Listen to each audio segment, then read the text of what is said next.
Bismillahirrahmanirrahim. Alhamdulillahirabbil alamin. Innal hamdalillah nahmaduhu wa nasta'inuhu wa nastaghfiruh wa na'udzu billahi min syururi anfusina may yahdihillahu fala mudhillalah wa may yudlil fala hadiyalah. Asyhadu an la ilaha illallah wahdahu la syarikalah wa asyhadu anna Muhammadan abduhu wa rasuluh sallallahu alaihi wa ala alihi wa ashabihi azmain, amma ba'd.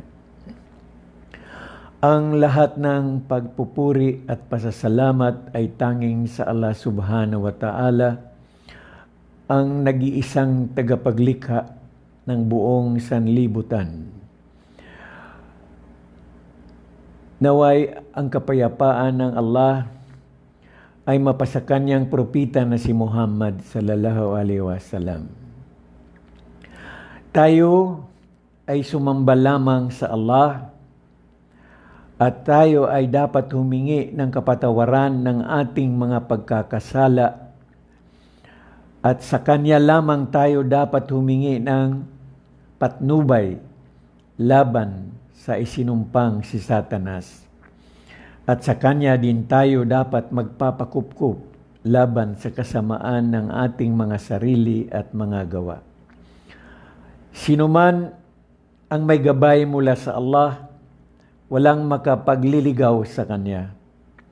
At sino man ang nasa pagkaligaw, walang makapaggagabay sa Kanya maliban ang Allah subhanahu wa ta'ala. Ako ay sumasaksi na walang ibang Diyos na dapat sambahin maliban ng Allah. At ako ay sumasaksi na ang propeta Muhammad, mapasa kanya nawa ang kapayapaan ng Allah subhanahu wa ta'ala, ay ang huling sugo, propeta ng Allah. Naway ang kapayapaan at pagpapala ng Allah subhanahu wa ta'ala ay masapak kanyang propeta na si Muhammad sallallahu alaihi wasallam, sa lahat ng mga propeta na nauna pa sa Kanya, sa Kanyang mga pamilya, sa Kanyang mga kasamahan, at sa lahat ng mga jin at mga tao na tumatahak at tatahak pa sa tamang landas hanggang sa huling araw ng paghuhukom. Mga kaibigan, mga kababayan, sa muli, ako ay labis na nagpapasalamat sa Allah subhanahu wa ta'ala na tayo ay magkakasama ngayong oras na ito upang ating pag-aralan, isipin ang mga bagay na makakatulong sa atin, lalo na sa ating kaligtasan sa araw ng paghuhukom. Bilang pandaigdigang pagbati ng mga Muslim, binabati ko po kayo ng Assalamu alaikum wa rahmatullahi wa barakatuh. Sumainyo ang kapayapaan at pagpapala ng Allah subhanahu wa ta'ala at ang kanyang habag. Mga kaibigan, mga kababayan, napakahalaga ng araw na ito o ng mga oras na ito. Dahil ating mapag-aaralan ang mga bagay-bagay tungkol sa ating kaligtasan sa araw ng paghuhukom. Tulad ng mga aral tungkol sa Islam at kung sino ang mga Muslim. Dapat malaman ng lahat na ang buhay sa mundong ito ay buhay lamang ng pagsubok, paghahanda, at pagiging alipin ng ating tagapaglikha. Ang ibig sabihin po ng pagpapaalipin ay ang tunay na pagsunod, pagsuko at pagtalima sa kautusan ng ating tagapaglikha at pag-iwas sa kanyang mga ipinagbabawal. Mga kaibigan, mga kababayan, noong unang linggo ng ating talakayan, ating napag-uusapan po Ano ang Islam? Yung pangalawang linggo ng ating talakayan, napag-usapan natin kung sino ang mga Muslim. Ngayon po, tatalakayin natin ang isa sa pinakamahalagang topiko dahil ito po ay nangangahulugan ng pagkikilala po natin sa ating dakilang tagapaglikha. So ang topiko po natin ngayong hapong ito ay sino ang Allah? Mga kaibigan, mga kababayan, marami ang nagsasabi, iisa lang ang ating Panginoon, iisa lamang ang ating Diyos. Yun nga lamang dahil sa maraming lingwahe sa buong mundo, tinatawag natin siya sa iba't ibang pangalan, iba't ibang katawagan. Ngunit, ang pinakamahalaga, mga kaibigan, mga kababayan, yung kikilanin natin siya bilang siya ang tunay na tagapaglikha, siya ang tunay na tagapagtustos, tagasuporta ng ating mga pangangailangan. Nangangahulugan na dapat nating alamin sino ba ang Allah. Ang pangalang Allah, siya po mismo ang nagsabi sa kanyang banal na Quran sa chapter 20, verse 14. Ang sabi niya, Innani ana Allahu la ilaha ana pabudni wa akimi as-salata lidikri. Ang ibig sabihin po sa ating lingwaheng Tagalog, katotohanan, ako ang Allah. Walang ibang Diyos na dapat sambahin maliban sa akin. At ikaw ay mag-alay ng pagsamba bilang pag-alaala sa akin. Ang Allah lamang ang tanging tagapaglikha ng buong sanlibutan at ng sangkatauhan. Kaya sa mga Muslim, nangangailangan ito ng lubos na pagpapasako, pagsunod sa kanyang mga kautusan. Kaya kami bilang mga Muslim, mga kaibigan, mga kababayan, lalo na ako, hindi man po ako, sinasabi ko lagi, hindi naman po ako scholar, hindi ako alim, ngunit sinisikap ko po bilang isa sa mga namumuno ng mga Islamic Center dito sa atin sa Pilipinas, sinisikap ko po na makibahagi din po sa inyo bilang patunay na sa aking katauhan, wala po ako ibang hangad kung hindi makakasama ko po kayo dito sa mundong ito at higit doon sa kabilang buhay. Ang sabi ng Allah sa chapter 57 verse 1, ang anumang nasa kalangitan at kalupaan mula sa lahat ng nilikha ng Allah. Siya ang Al-Aziz, ang kataas-taasan at punong-puno ng karangalan at makapangyarihan sa kanyang mga nilikha. Siya ang Al-Hakim, ang ganap na maalam sa kanyang pangangasiwa sa kanyang mga alipin at nilikha. Sa chapter 57 verse 2, ang sabi ng Allah, pagmamay-ari ko ang mga kalangitan at kalupaan at ano paman ang nakapaloob dito. Siya ang nagmamay-ari at tagapagpasya sa kanyang mga nilikha. Siya ang nagbibigay buhay at nagsasanhi ng kamatayan. Siya ang Al-Qadir, ang pinakamakapangyarihan sa lahat, kaya niyang gawin ang anumang kanyang naisin, sasabihin lamang niya ang katagang kun fayakun. Ang ibig sabihin, mangyayari ang dapat mangyari. Sa chapter 57 verse 3, Siya ang al-awal. Siya ang una at walang may nauna sa kanya. Siya ang al-akhir. Siya ang huli at walang katapusan. Siya ang al-dahir. Siya ang nangingibabaw at wala nang nakakataas pa sa kanya. Siya ang al-batin. Siya ang pinakamalalim at wala nang mas malalim pa sa kanya sa pamamagitan ng kanyang kaalaman sa lahat ng bagay. Ibig sabihin, walang maililihim sa kanya sa kalupaan at kalangitan. Siya ang al-alim, ang ganap na nakakaalam ng lahat ng bagay. Siya ang al-rauf, ang punong-puno ng kabutihan. Siya ang al-rahim, ang pinakamaawain at ganap na pagmahal, kaya ibig niyang alisin ang lahat sa kadiliman tungo sa liwanag. Sa chapter 57, verse 17, ang sabi ng Allah, dapat malaman at mabatid ng lahat na binubuhay ang kalupaan sa pamamagitan ng pag-ulan at pinapasibol ng Allah ang mga pananim pagkatapos ng pagtuyo.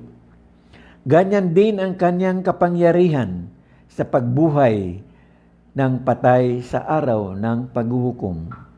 Siya rin ang may kapangyarihan para palambutin ang mga matitigas ang puso. Katiyakan, sabi ng Allah, nilinaw niya ang mga palatandaan ng kanyang kapangyarihan upang maging malinaw at maunawaan at maging aral para sa lahat. Sa chapter 57, verse 20, ang sabi ng Allah, dapat malaman ng tao na ang buhay sa mundo ay parang isang laro o palabas sa isang malaking entablado o teatro na may mga palamuti ng pagyayabang at mga sari-saring mga kasiyahan, pagparami ng mga anak at pagpapayaman. Subalit, dapat tandaan na ang kabilang buhay ang may masidhing kaparusahan sa mga walang pananampalataya. At mayroon namang kapatawaran at pagmamahal mula sa Allah para sa mga mananampalataya. Ang sinuman na tatalikod sa pagsunod sa Allah at sa kanyang sugo, wala siyang pininsala kundi ang kanyang sarili lamang. Hindi niya mapinsala ang Allah dahil ang Allah, siya ang al-Ghani, ang ganap na mayaman at walang pangangailangan sa kanyang mga nilikha. Siya ang al-Hamid, ang ganap na kapuri-puri. Kaya siya lamang ang dapat purihin, pasalamatan at sasambahin. At tayo at kayo ay magpapakupkup lamang sa Kanya laban sa kasamaan ng inyong mga sarili. At sa Kanya lamang humingi ng patnubay laban sa isinumpang si Satanas. Ang sabi ng Allah sa chapter 57 verse 25, katiyakan, ipinadala ng Allah ang mga sugo, propita, dala-dala nila ang malinaw na katibayan, kasama ang kasulatan na naroon ang mga alituntunin at mga batas upang igabay ang tao sa tamang gawa at pananampalataya sa Allah. Sa chapter 2, verse 255, ang sabi ng Allah, ang Allah, siya at walang ibang Diyos na dapat sambahin. Siya lamang ang tanging karapat-dapat na sambahin. Siya ang Al-Hay, ang walang hanggang buhay, na sa Kanya lamang ang buong kalupaan at ang pagkabuhay na angkop sa Kanyang kadakilaan. Siya ang Al-Qayyum, tagapagtaguyod, tagapagloob, at tagapagpangalaga sa lahat ng bagay na kanyang nilikha. Hindi siya maaring antukin at hindi siya natutulog. Ang lahat ay sa kalangitan at kalupaan. Siya ang nagmamay-ari. Walang sinuman ang namamagitan sa kanya maliban sa kanyang kapahintulutan. Saklaw ng kanyang kaalaman ang lahat ng kanyang nilikha, ang nangyayari at ang mangyayari pa. Batid niya ang lahat ng bagay sa kanyang mga nilikha, ang mga nangyari na at ang mangyayari pa sa hinaharap. Sakop ng kanyang trono ang Al-Kursi, ang buong kalangitan at kalupaan. Walang sinuman ang nakakaalam sa kanyang mga katangian bukod sa kanya lamang, at wala siyang kahirap-hirap sa pangangalaga sa kanyang mga nilikha. Siya ang Al-Ali, ang kataas-taasan sa kanyang mga katangian. Siya ang Al-Azim, siya ang kabuuan ng lahat ng mga katangian, at siya ang ganap sa buong kataas-taasan.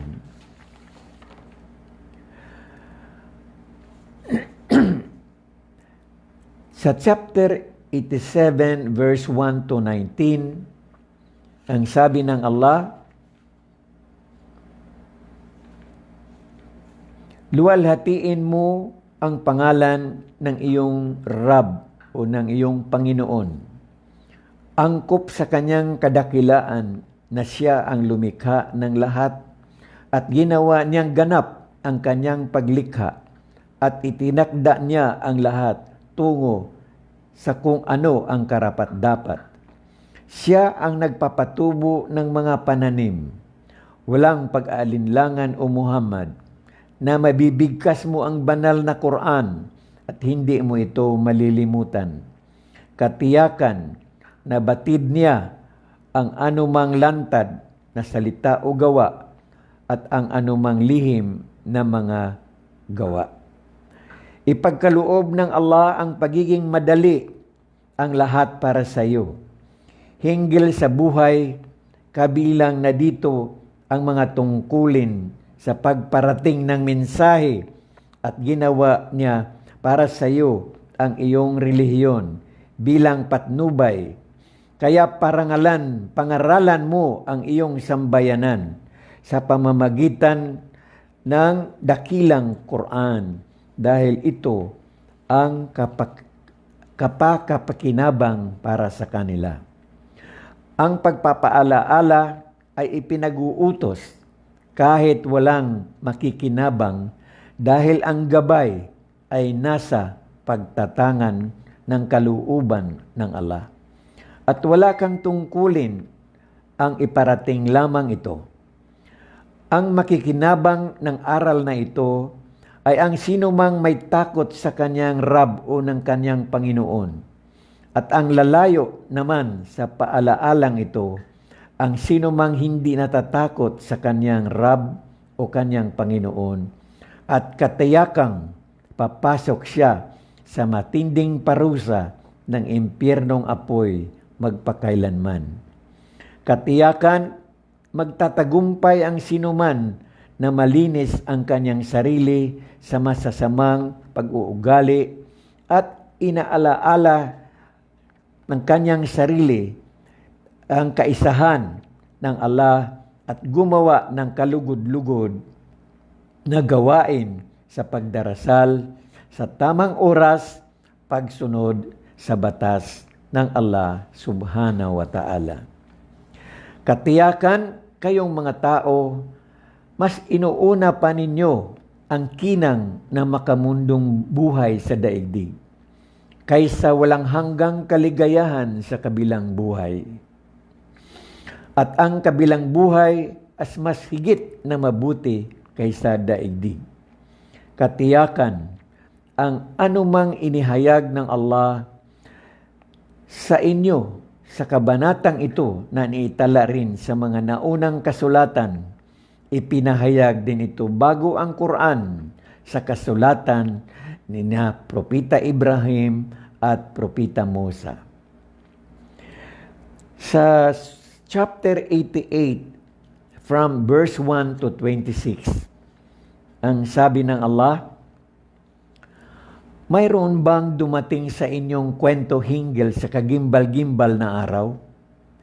Ito ay ang araw ng paghuhukom o ang muling pagkabuhay. Ang mga mukha ng walang pananampalataya sa kaisahan ng Allah. Ang buhay nila sa mundo ay ang pagsamba ng iba bukod sa Allah.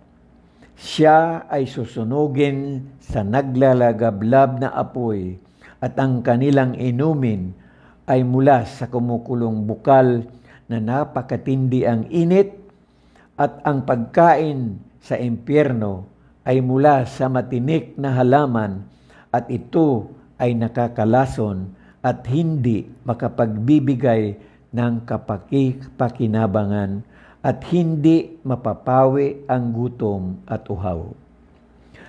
Ang mga mukha ng mga mananampalataya sa kaisahan ng Allah sa araw ng muling pagkabuhay ay masayang-masaya ito ay dahil sa kanyang pagpupunyagi sa daigdig sa pagsunod sa mga kautusan ng Allah at ito ay kalugod-lugod sa Allah sa kabilang buhay.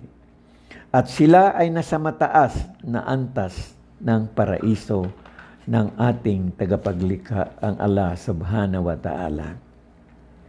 Mga kaibigan, mga kababayan, ang aking pong binabasa ay mga bagay na nagmumula mismo sa aklat ng Allah, ang banal na Quran.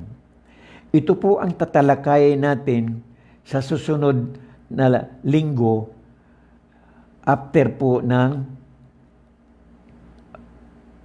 topiko ng Propeta Muhammad next week. Kaya dito po natin malalaman kung paano minamahal ng Allah, ng mga Muslim, ang Allah, ang Propeta Muhammad at ang banal na Quran. Tandaan po natin mga kaibigan, mga kababayan, lahat po ng aking binasa sa inyo, ito ay mga babala ng Allah subhanahu wa ta'ala. Na kung tayo ay hindi naniniwala sa kanyang kaisahan, malaki ang kaparusahan sa araw ng paghuhukom. Naniniwala tayo na mayroong Diyos, mayroong Allah, mayroong Panginoon, pero sino siya? Paano ba natin siya sinasamba? Sinasamba ba natin siya ayon sa kanyang kagustuhan o ayon sa mga taong namumuno ng inyong mga relihiyon? Ang mga Muslim, tulad ng aking natalakay na po sa nakaraan nating pag-uusap, matibay ang basihan, konkreto ang basihan ng mga Muslim sa kanilang pagsunod, pagsuko at pagtalima o pagganap ng kanilang mga tungkulin sa Islam. Dahil ito ay ayon sa batas at alituntunin ng ating tagapaglikha at ayon sa pagganap ng Propeta Muhammad, mapasa kanya nawa ang kapayapaan ng Allah. Kaya mga kaibigan, mga kababayan, nasabi ko rin po sa inyo na sinabi ng Allah, Al-yawma akmaltu lakum dinukum wa atmamtu alaykum ni'mati wa raditu Islam madina. Na ang ibig sabihin, ang sabi ng Allah, sa araw na ito, aking ganap na tinulong sa inyo ang aking pagmamahal, ang aking pagtulong. At kinumplito ko ang aking paggabay sa inyo. At aking itinakda ang Islam bilang inyong relihiyon. So nangangahulugan na anuman ang ating paniniwala o pananampalataya, ang pinakamahalaga, ito ba ay nagmula sa ating tagapaglikha? Ito ba ay kanyang sinasabi sa inyo o sa atin? Katulad po sa Islam, ang Allah subhanahu wa ta'ala mismo ang nagsabi na ang ating relihiyon ay ang Islam, ang pagsunod, pagsuko at pagtalima sa kanyang mga kautusan at pag-iwas sa kanyang mga ipinagbabawal. Dahil mabigat po ang sinabi ng Allah, وَمَنْ يَبْتَغِي غَيْرَ الْإِسْلَامِ دِينًا فَلَنْ يُقْبَلَ مِنْهُ وَهُوَ فِي الْآخِرَةِ مِنَ الْخَاسِرِينَ. Ang ibig sabihin po, whoever seeks a religion other than Islam, it will never be accepted of him, and in the hereafter, he will be among the losers. So, walang ibang tatanggapin ang ating tagapaglikha maliban sa kanyang relihiyon. Ang kanyang relihiyon, ang pagsunod, pagsuko at pagtalima. At sino man ang maghanap ng ibang relihiyon na hindi ang pagsunod, pagsuko sa kanyang mga kautusan, hindi po niya ito tatanggapin at ang mga tao ay maging kasama ng mga talunan sa araw ng paghuhukom. Sinabi rin ng Allah subhanahu wa ta'ala, La ikraha fi din, katabayana rusdo minal gay. There is no compulsion in religion because the truth will come out clear from error. So nangangahulugan mga kaibigan, mga kababayan, kami bilang mga Muslim, hindi po namin isinasapilitan, hindi po namin dapat ipagdebate ang mga bagay na tulad ng ating mga pag-uusap. Ang sanabi ng Allah subhanahu wa ta'ala sa Propeta Muhammad sallallahu alaihi wasallam, ito ay ibahagi lamang, no? Kundi Islam with beautiful preaching. Ibahagi mo ang Islam sa magandang pananalita at sa magandang pamamaraan. So, ibig sabihin, lahat ng binasa ko po sa inyo mga kaibigan, mga kababayan, hindi ko po gawa-gawa. Kung hindi ito po ay nagmula sa banal na Quran. Kaya, sa ating pag-uusap ngayong hapong ito, wala po tayong ibang pag-uusapan maliban sa mga bagay na atin pong kapupulutan ng mga aral para po sa ating pag-aaral kung sino ang Allah. Ito po ang kailangan po nating pag-iisipang mabuti. Mga kaibigan, mga kababayan, babalikan ko po ang mga pangalan ng ating tagapaglikha, ang Allah subhanahu wa ta'ala. Ito pong 14 na pangalan, kailangan po natin laging tandaan at isiping mabuti kung sino ba nga talaga ang Allah. Number 1, ang Allah ang Al-Aziz, ang kataas-taasan at ang makapangyarihan, punong-puno ng karangalan. Number 2, siya ang Al-Hakim, ang ganap na maalam. Number 3, siya ang Al-Qadir, siya ang pagmamayari niya ang kalangitan at ang kalupaan. Ang pinakamakapangyarihan, kaya niyang gawin ang anumang kanyang naisin. Kanya lamang sasabihin ang mga katagang kun fayakun. Mangyayari ang mangyayari. Siya ang al-awal. Siya ang nauna at walang may nauna pa sa kanya. Siya ang al-akhir. Siya ang nasa ibabaw at wala nang nakakataas pa sa kanya. Siya ang al-batin. Siya ang pinakailalim at wala nang mas malalim pa sa kanya. Pang-7, siya ang al-alim, ang ganap na nakakaalam ng lahat ng bagay. Siya ang Al-Rauf, ang punong-puno ng kabutihan. Siya ang Al-Rahim, ang pinakamaawain at mapagmahal. Pangsampu, siya ang Al-Hamid, ang ganap na kapuri-puri. Siya ang Al-Hay, ang walang hanggang buhay. Siya ang Al-Qayyum, ang tagapagtaguyod at ang tagapangalaga ng kanyang mga nilikha. 13, siya ang Al-Azim, siya ang kabuuan ng lahat. 14, siya ang Al-Ali, siya ang kataas-taasan sa mga katangian. So, ibig sabihin mga kaibigan, mga kababayan, kapag tinignan natin ang kanyang mga pangalan, ito lamang ang dapat nating itawag sa kanya. Sa amin bilang mga Muslim, ang Allah subhanahu wa ta'ala ay mayroong tinatawag na 99 names and attributes. At ito lamang ang aming itatawag sa kanya, wala ng iba. So, napag-aralan din po natin mga kaibigan, mga kababayan, na sa Islam, ang Allah ay ang liwanag ng mga kalangitan at kalupaan. Ang pagkakatulad ng kanyang liwanag ay katulad sa isang madilim na hukay na sa loob nito ay may isang lampara. Ang lampara ay nasa loob ng isang salamin. Ang salamin ay parang isang bituin na nagniningning.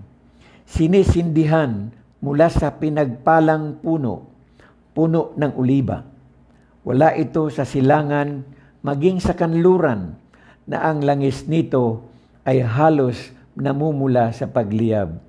Kahit walang apoy na dumadayto, liwanag pagkaraan ng liwanag. Iginagabay ng Allah ang kanyang nais. At ang Allah ay nagbigay ng halimbawa sa tao sa pamamagitan ng parabula. At ang Allah ang lubos na nakakaalam sa lahat ng bagay. Kaya sikapin po natin mga kaibigan, mga kababayan, na matutunan natin na respetuhin ang ating tagapaglikha. Siya lamang ang dapat nating sambahin. Siya lamang ang dapat nating hingian ng anumang pangangailangan. Siya lamang ang dapat natin hingian ng patawad ng ating mga pagkakasala. Siya lamang ang dapat nating hingian ng tulong at patnubay laban sa isinumpang si Satanas. At magpapakupkup tayo laban sa kasamaan ng ating mga sarili sa Allah subhanahu wa ta'ala lamang. Sa Surah Ar-Rad, verse 12 to 13, ang Allah ang nagpamalas ng kidlat bilang pangtakot sa mga manlalakbay at isang pag-asa sa mga naghihintay ng ulan.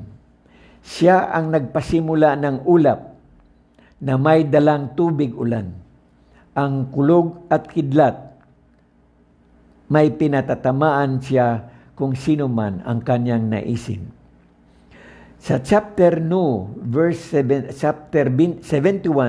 verse 13, ang sabi ng Allah, ano ang nangyayari na tila hindi kayo takot sa kanyang parusa at hindi kayo umaasa sa mga biyaya mula sa Allah. At hindi kayo naniniwala sa kanyang kaisahan at ang iba sa atin hindi man lamang nagsisikap na makilala siya. Ito po ang mga bagay na nakakalungkot. No? Alam natin kung gaano kamakapangyarihan ang ating tagapaglikha. Ngunit, bakit natin bigyan siya ng katambal sa ating mga pagdarasal?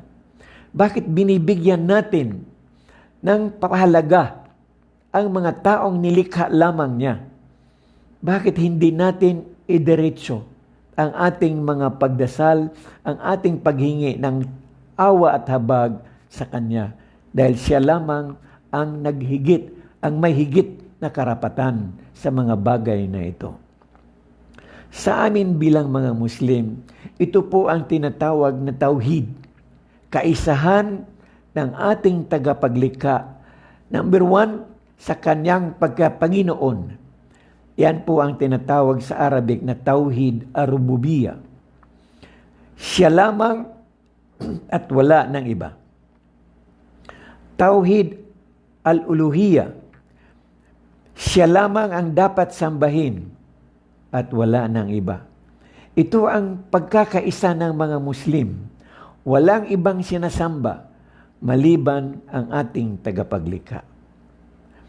Ang pangatlong tauhid ay ang tauhid al-asma wa sifat. Ito po yung mga katangian at mga pangalan ng ating tagapaglikha, na yun lamang ang dapat nating itawag sa Kanya. Tulad halimbawa, siya ang mahabagin, maawain, maunawain, mapagbigay. At yung 14 na binanggit ko po sa inyo, ito ay mga pangalan ng Allah na nakakatulong po sa atin, sa ating paggabay ng ating paniniwala, ng ating pagsamba, ng pagkilala po natin sa ating tagapaglikha.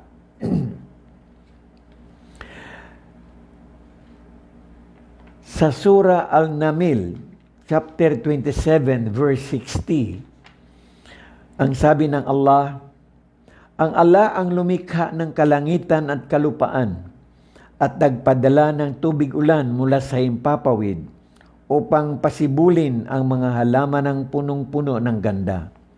Wala sa inyo ang may kakayahan na magpatubo ng mga puno. Mayroon pa bang Diyos maliban sa Allah? Maraming tao nagbibigay katambal sa Kanya. Dapat nating wariin at mabatid ang paraan ng pagkakalikha sa ating mga sarili. Tignan natin ang ginampanan ng bawat bahagi ng ating katawan mula sa ating pagsilang hanggang sa huling araw ng ating buhay. Makikita natin ang kamangha-mangha na mga kaganapan, ang higit na kahanga-hanga, paano tayo nilikha, ang lahat ng bahagi ng ating katawan habang tayo ay fetus pa sa sinapupunan ng ating ina. Ito po ang tinatawag natin na kamangha-mangha dahil sa mga ordinaryong tao, mahirap po unawain maliban sa mga taong scientifico o mga agham. Sila po ang higit nakakaunawa at patunay marami sa mga scientifico ang nagiging Muslim sa kanilang pag-aaral kung paano nabubuo ang bata sa sinapupunan ng kanyang ina. Ang sabi ng Allah sa Az-Zumar sa chapter 19 verse 6, ang Allah ang lumikha sa inyo sa sinapupunan ng inyong ina. Paulit-ulit na paglikha sa loob ng 3 lambong ng kadiliman.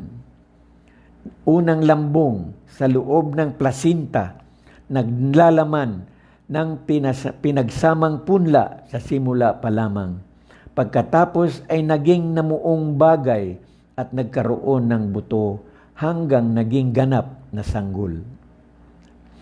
Pangalawang lambong, ang sinapupunan ng ating ina. 9 na buwan po tayo na natili sa sinapupunan ng ating ina.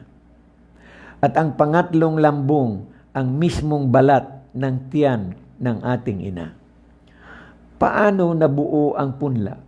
Paano ito nagpatuloy lumago sa loob ng 3 lambong na bumabalot hanggang magkaroon ng buto, ulo, tainga, mata, ilong, bibig, dila, utak, puso, sikmura, baga, atay, bato, kidney, kamay, at binti at mga paa. Lahat po ng bahagi ng ating katawan. Paano ito gumagana sa loob ng ating katawan? Ang ating mata, Ginawa ng Allah, akma sa liwanag, inilarawan ang hugis at sukat, kulay na kanyang nakikita. Inaanyuan ng mata sa isang malinaw na larawan. Ang Allah ang lumikha sa ating baga na ginagamit natin sa paghinga mula sa sinapupunan ng ating ina hanggang sa ating pagtanda. Ang ating puso tumitibok ng 70 bisis sa bawat minuto nang walang patid. Dumadaloy ang dugo sa buong bahagi ng ating katawan, sa mga milyong haba ng ating mga ugat. Milyon-milyon ang haba ng ating mga ugat.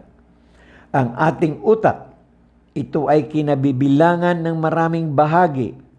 Ang memorya ay nauukol sa pag-iisip at pagpapasya. May bahagi para sa pagmamahala at pagsasaayos sa bawat kilos at buong bahagi ng katawan. Isipin natin mga kaibigan, mga kababayan, kung paano gumagawa ang ating tagapaglikha ng mga bagay na ito sa loob ng ating katawan. No? Ang ating mata, ang ating puso. Dito natin makikita kung gaano siya kamakapangyarihan, pinakamarunong, pinakamadakila. Ang ating utak, siya po ang kabuuan ng ating katawan. No?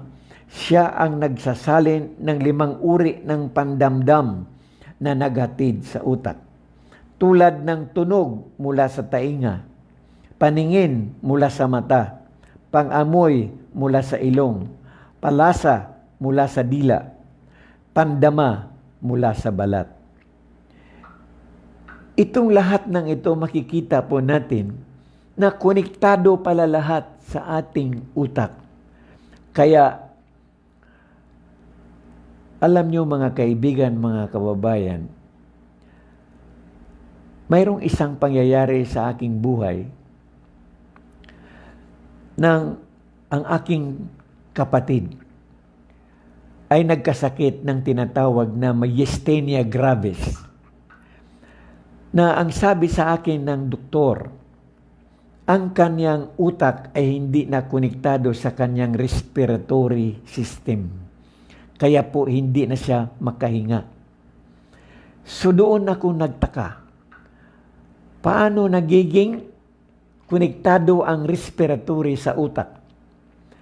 Ngayon ko lamang po lubos na naunawaan na ang utak ang siyang nagkontrol ng 5 bahagi ng ating pandamdam.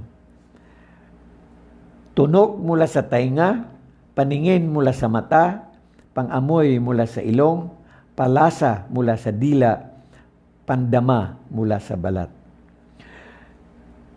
Napakahalaga mga kaibigan, mga kababayan, na bigyan natin ng pagpapahalaga ang mga bagay na ito.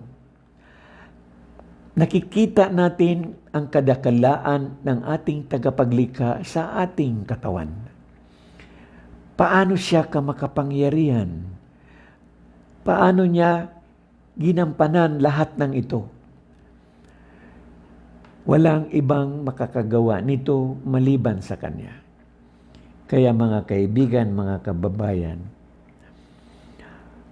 ang utak ay may permihang selula na hindi nasisira at hindi namamatay, maliban lamang kung may sakit ang tao at kumukupas ito sa katandaan ng tao. Ang sabi ng Allah sa Surah Al-Nahil, chapter 16, verse 70, at nilikha kayo ng Allah pagkaraay kukunin niya kayo sa pamamagitan ng kamatayan. At kabilang sa inyo ay ibabalik sa pagkainutil na wala silang nalalaman matapos magkaroon ng kaalaman. Katotohanan, ang Allah ang lubos na maalam, ang ganap na makapangyarihan.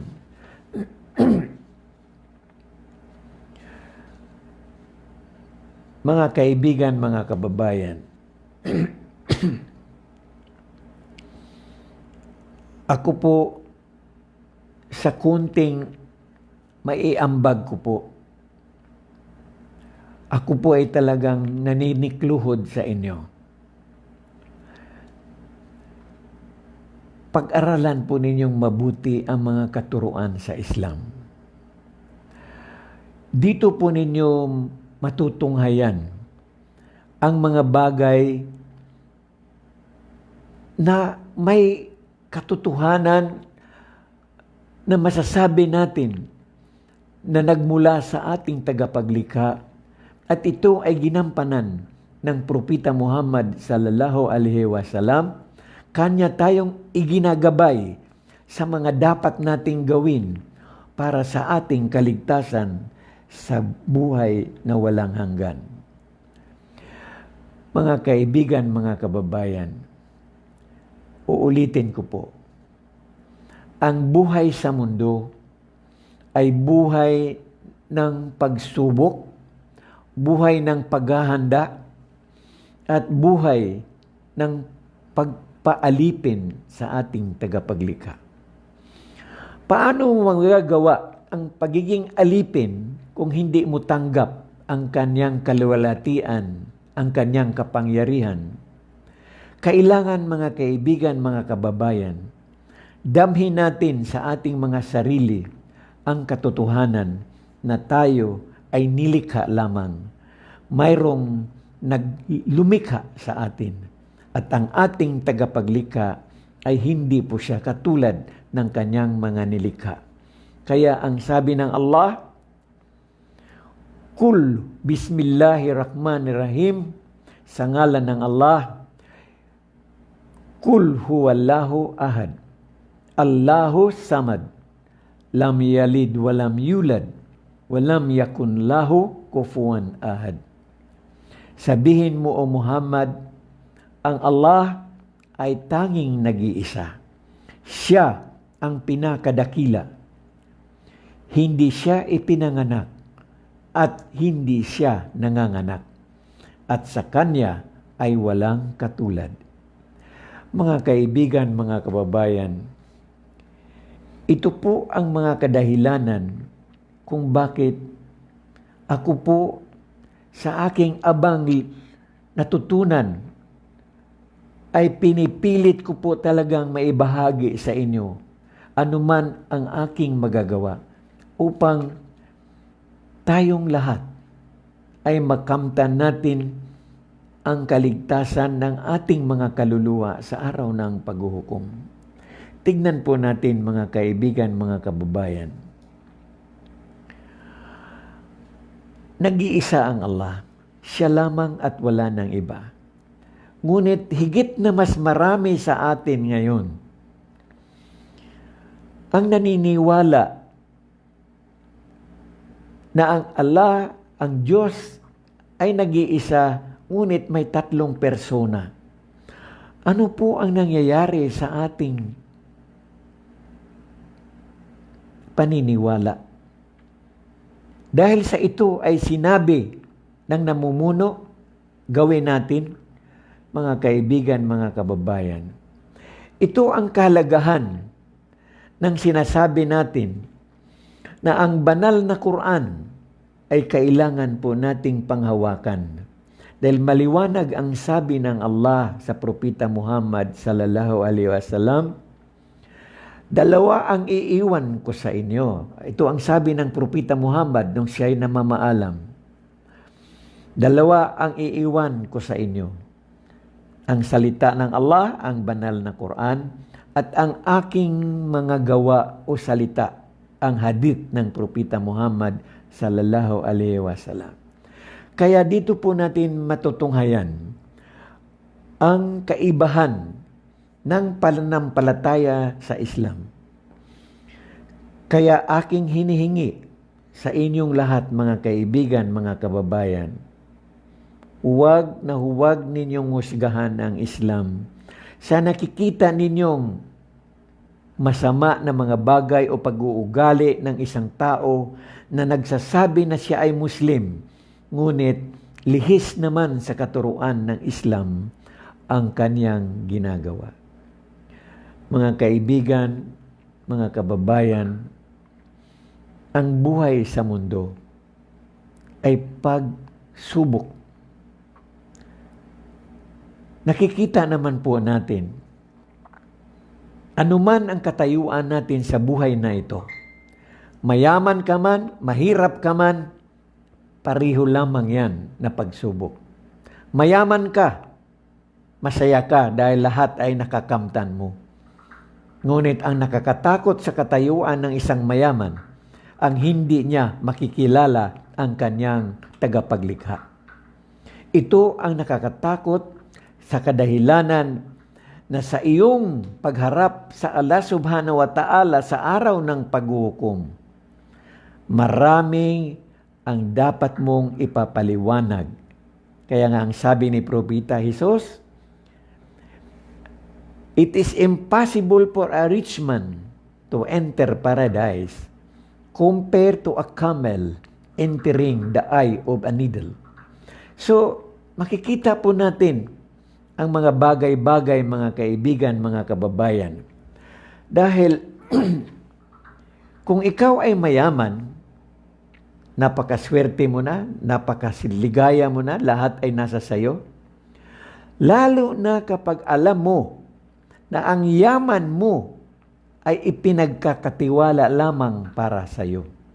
Ibig sabihin, ang Allah subhanahu wa ta'ala ang nagbigay ng pahintulot na ikaw ay maging isang mayaman, ngunit pananagutan mo ang mga taong naghihirap. Sa isang mahirap, sasabihin natin, napakalungkot, dahil lahat ng kanyang pangangailangan ay pinag-iisipan pa niya, pinagpawisan, pinaghirapan, makakain lamang isang beses, isang araw. Nakikita natin sa ating kapaligiran kung paano kahirap ang maging mahirap.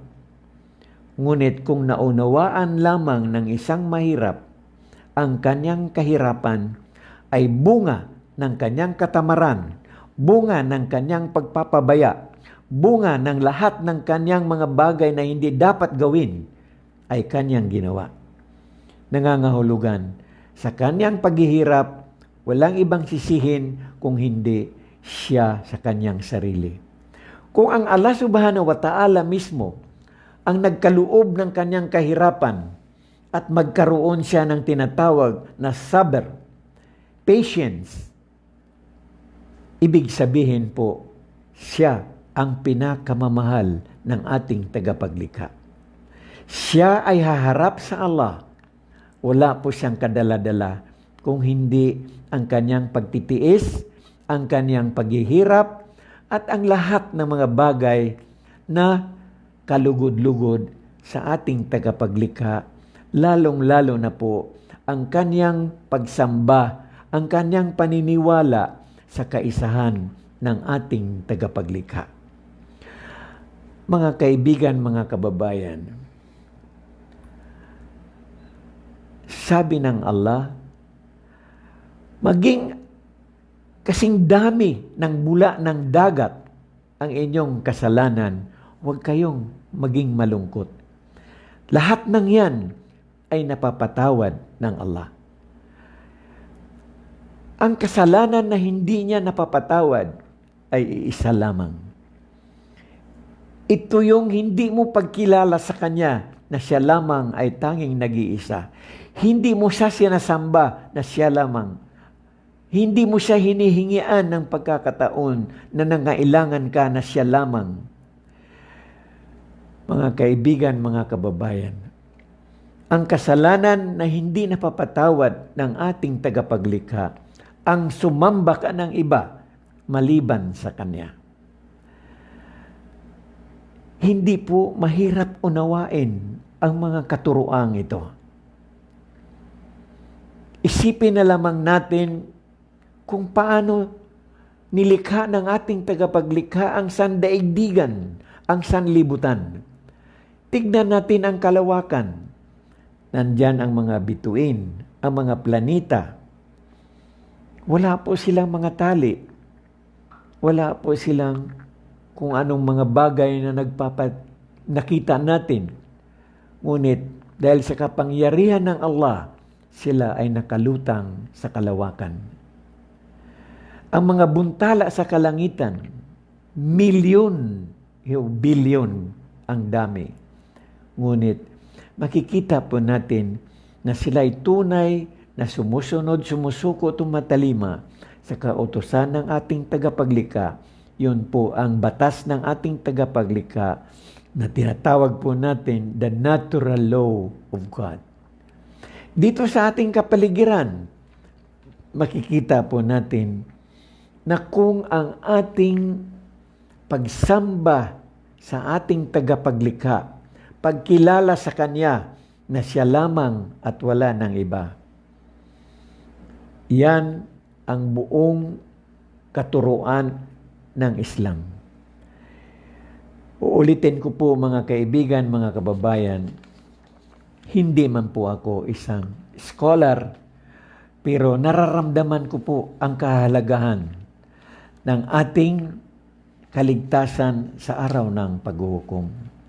Kaya ako po ay talagang nananawagan po sa inyo na sana sa mga darating na mga pagkakataon sa inyong buhay ay inyo pong matutunghayan ang mga katuruan sa Islam at inyo po itong pag-aralan, isabuhay, at yun po niyo madama na ang kaligtasan sa mundong ito ay nasa ating mga kamay, nasa ating mga sarili kung paano natin ginagampanan ang mga kautusan ng ating tagapaglikha. Mga kaibigan, mga kababayan, ako po ay humihiling sa inyo, wag po ninyo akong pagsasawaan na pakinggan. Dahil marami po akong ituturo o ibabahagi sa inyo. Dahil ito po ang aking nararanasan nung ako'y hindi pa po isang Muslim. Wala din pong direksyon ang aking buhay. Ngunit nung matutunan ko po ang kaisahan ng ating tagapaglikha, doon po ako nagkaroon ng takot at doon ko po natutunan ang pagsamba sa nag-iisang tagapaglikha. Kaya dalangin ko po sa Allah subhanahu wa ta'ala, sabayan niyo po ako. O Allah, naway palambutin mo po ang aming mga puso at kami maging mapagkumbaba sa iyong harapan. Ang lahat ng pagpupuri at pasasalamat ay sa Allah lamang, ang mapagpala, ang tagapanustos ng mga daigdig. Naway ang kapayapaan at pagpapala ng Allah subhanahu wa ta'ala na nagbigay ng gabay sa amin sa tamang landas ay igawad sa Propeta Muhammad sallallahu alaihi wasallam, sa kanyang pamilya, sa kanyang mga kasamahan at sa lahat ng kanyang mga tagasunod na tumatahak sa tamang landas hanggang sa huling araw ng paghuhukom. Amin. Sa muli, mga kaibigan, mga kababayan, ako po ay labis na nagpapasalamat sa inyo sa kunti na mga katuruan na aking naiambag. Naway kapulutan niyo po ito ng aral at madama ninyo sa inyong mga sarili ang aking pagnanais na pareho tayo maliligtas at magsama sa paraiso na pangako ng ating tagapaglikha. Mga kababayan, mga kaibigan, sa mga susunod po na mga pag-uusap natin o talakayan, ang kasunod po nito ay kung sino si Propeta Muhammad at ang kasunod po ay kung ano ang banal na Quran. Kaya ako po ay humihiling sa inyo, Antayin po nyo ang pagkakataon na bigyan ko po kayo ng pagkakataon na magkaroon po kayo ng pagkakataon na humingi o magtanong kung ano ang dapat ninyong itanong upang sa abot ng aking makakaya sa pamamagitan ng aking natutunan at sa aking mga pagtatanong sa mga pantas o sa mga scholar, masasagot ko po ang inyong mga katanungan. Sa ngayon, ako po ay labis na nagpapasalamat sa Allah subhanahu wa ta'ala at naway pagpalain po tayo ng puong may kapal. Assalamu alaikum wa rahmatullahi wa barakatuh.